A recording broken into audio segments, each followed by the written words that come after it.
जहां 56 प्रकार की भोजन बना हुआ था, उस भोजन को भगवान कृष्ण नहीं पाए। भगवान कृष्ण दुर्योधन के घर से चल पड़ते हैं और विदुर के घर जाते हैं। विदुर के घर जब गए तो विदुर की पत्नी स्नान कर रही थी, भगवान को देखे दौड़ करके आती है और चरण पखारती है, नमन करती है, प्रणाम करती है विदुर की पत्नी। और विदुर की पत्नी साग बनाई थी, केंचू का साग, बत्थू का साग, चिरा मीरा का साग, सोहजन पत्ता के साग, यही सब मिश्रित करके विदुर की पत्नी भोजन बनाई थी। मकई का रोटी था और साग था। भगवान कहते हैं, हे दासी, हमको भूख लगी है और मुझे भोजन कराओ।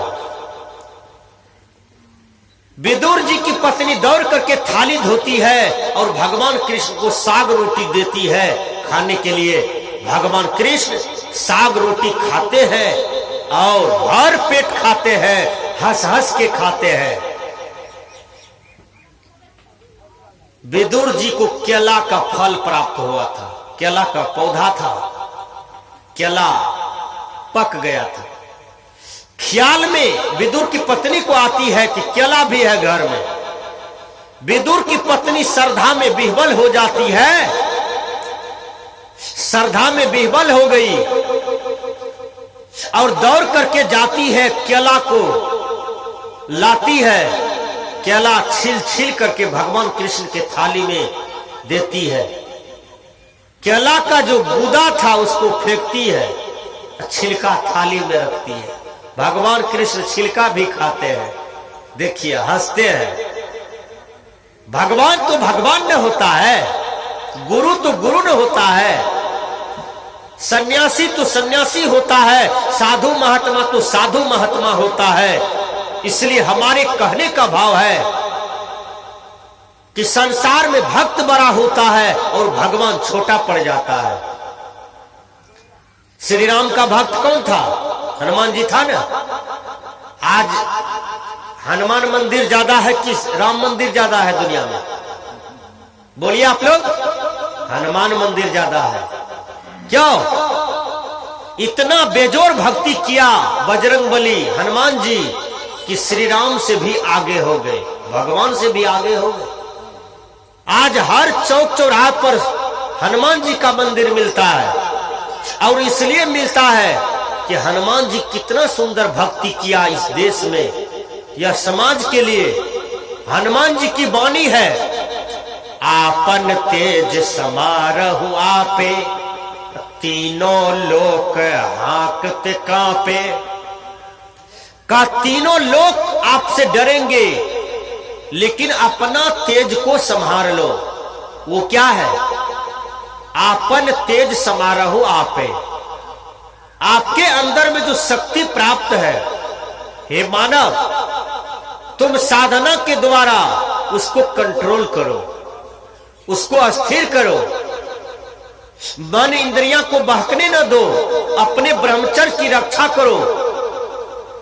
आपन तेज समारहु आपे, तीनों लोक हांकते कांपे। तीनों लोक की देवी देवता आपसे डरेंगे लेकिन अपना तेज को संभाल के रखो।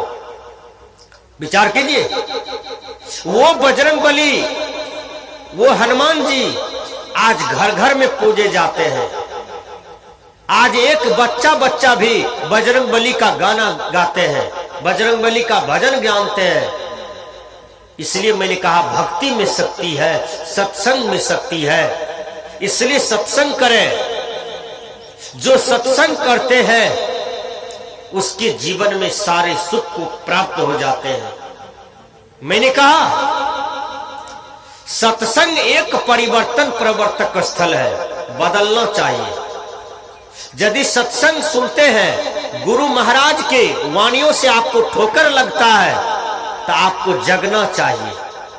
जो खैनी खा रहा है वह सोया हुआ है, जो दारू पीता है वह सोया हुआ है, शराब पीता है, गुटखा खाता है, मांस खाता है, इसका मतलब वो जगा हुआ आदमी नहीं है, वह सोया हुआ है।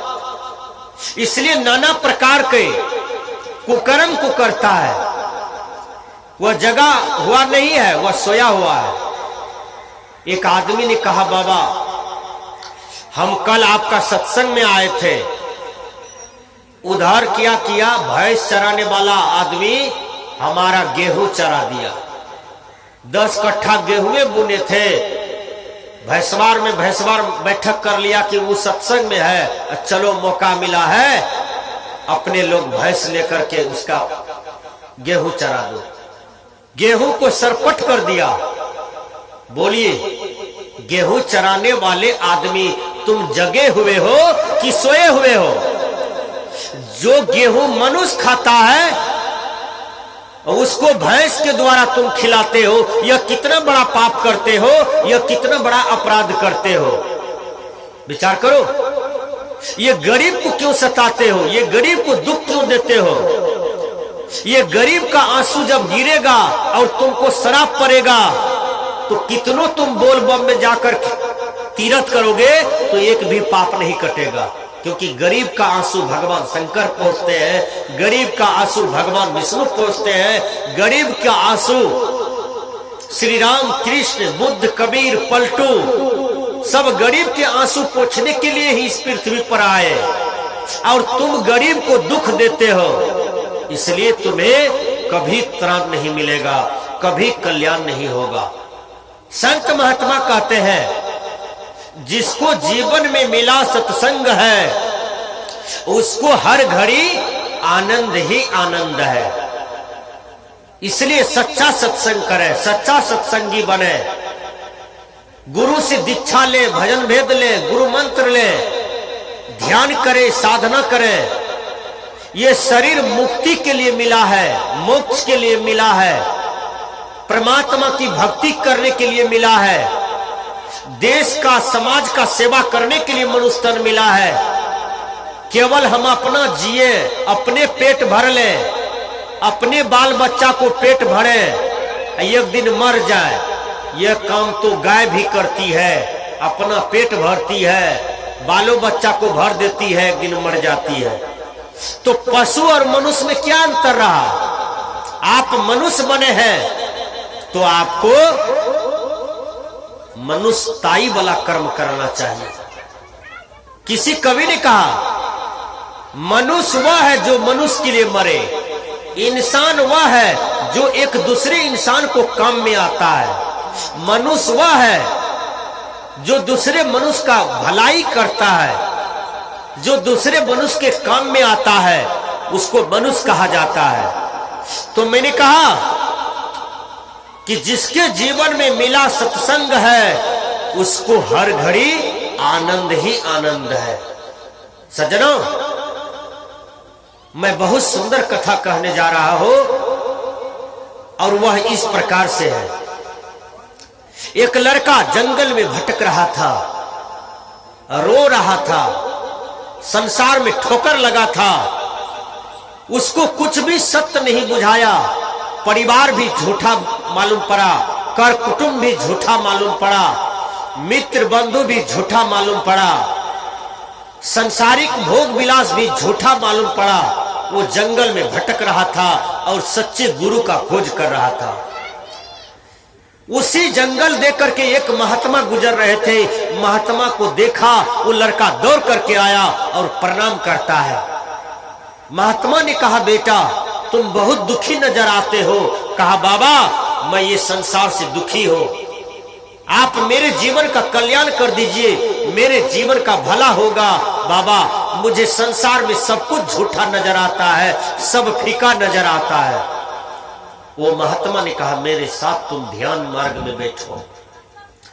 2 घंटा आंखें बंद करके ध्यान में बैठाया और प्रतिदिन ध्यान में बैठाते रह गया, साधना में लगाया। ध्यान और साधना में जब अपने साथ साथ लगाया, उसका मन पूरा स्वस्थ हो गया, इंद्रियां स्थिर हो गया, और वो लड़का आत्मनिष्ठ हो गया। जब वह आत्मा की गहराई में जाने लगा, भीतर में जो बैठा हुआ परमात्मा था उसकी गहराई में जाने लगा, तो उसको सच्चा आनंद मिलने लगा। जब सच्चा सुख मिलने लगा तब वो कहता है, जिसके जीवन में मिला सत्संग है उसको हर घड़ी आनंद ही आनंद है। वो लड़का उसके बाद जीवन भर खुशी रहा, जीवन भर बेचारा खुशहाल रहा, मुस्कुराते रहा और गुरु भक्ति करते रहा। एक गुरु ने, एक सन्यासी ने, एक साधु ने एक लड़का के जीवन को बना दिया। आज पूरे संसार की यदि कोई भलाई चाहता है तो उसका नाम है महात्मा, उसका नाम है साधु। साधु महात्मा ही इस देश का या विश्व का रक्षा कर रहा है अपनी तपस्या के बल पर, बिना वेतन का, बिना भत्ता का, बिना सरकारी पैसा का।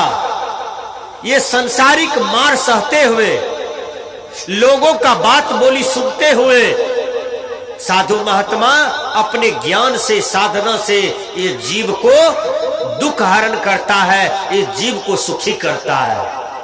इसलिए संतों ने कहा, आग जो लगी आकाश में चुभी चुभी गिरे अंगार, संत न होते जगत में तो जल जाता संसार।